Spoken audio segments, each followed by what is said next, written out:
Okay, yes.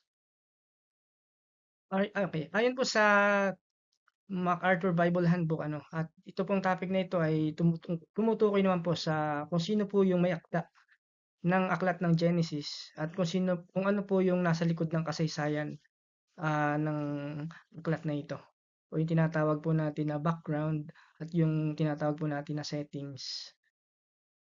Okay, so marami pong mga verses ayon sa aralin na si Moses po yung talagang tinataya na siya po yung talagang may akda ng aklat ng Genesis.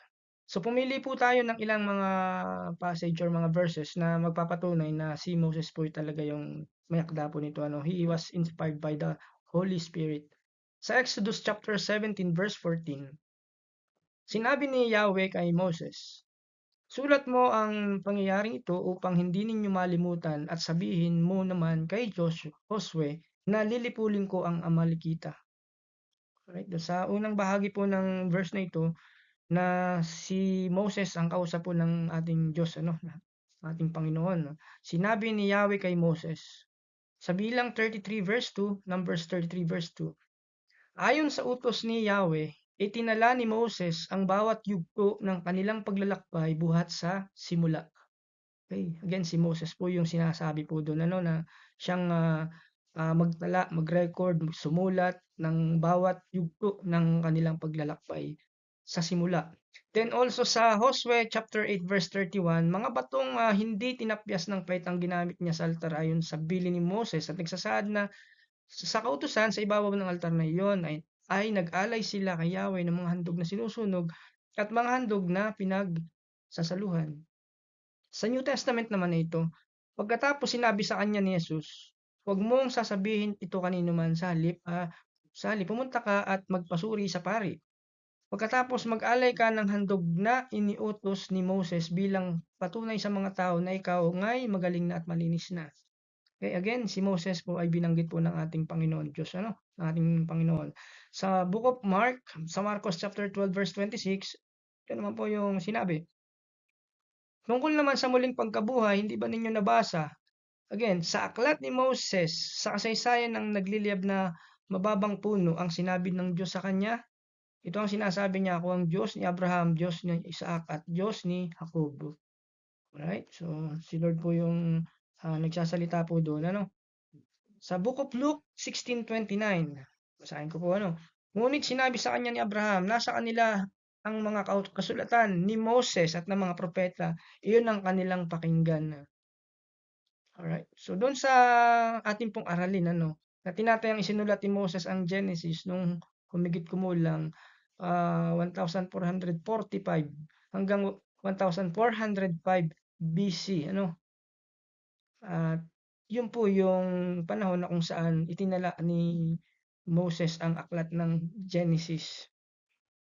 Ano naman po yung background at yung settings ng Book of Genesis ayon sa ating pinag-aaralan Okay, ang unang tagpuan para sa Genesis ay walang hanggang nakaraan. Walang hanggang nakaraan, eternity past. Bago nagkaroon ng panahon,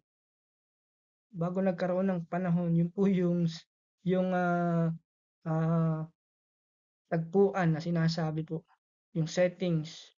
Sa pamamagitan ng kusang gawa at banal na salita at nagpahayag sa lahat ng nilikha upang magkaroon ng buhay sa pamamagitan po ng salita po ng Diyos. Siya ang Diyos ang nagbigay nito. At sa wakas ay hiningahan niya ng buhay ang isang tumpok ng lupa. At kanyang ginawa ayon sa kanyang larawan upang maging si Adan. Si Adan po yung kanyang nilikha, yung unang kataong kanyang nilikha. Ginawa ng Diyos ang mga tao bilang pinakamahalagang sa kanyang nilikha, ayon sa kanyang paglikha, upang kanyang makasama at siyang magdadala ng kaluwalhatian niya at ng kanyang pangalan, yung tao, na kanyang nilikha. Okay, so dun po sa kaganapan kung saan na naganap yung mga nakasaad sa aklat ng Genesis ay sa Mesopotamia. Yung pong Mesopotamia ay ancient word po yun, sinaunang salita po yun na kapagka tiningnan po natin yung kanyang word na meso according sa word na Mesopotamia, meso meaning between of o nasa pagitan ng, and then yung word na potamos meaning river, nasa pagitan ng mga ilog. Okay, itong lugar na pinangyarihan po sa aklat ng Genesis. Alright, so ito po ay ang lugar po na ito ay sa mga pagitan po ng mga ilog, ano, yung matabang lupa sa valley ah, ng Arab nation, ng region of, like for example, nakilala po ito ngayon yung Mesopotamia as places or country like yung Iraq, yung Kuwait, ano, yung Turkey, yung Syria ay kasama po sa map of Mesopotamia.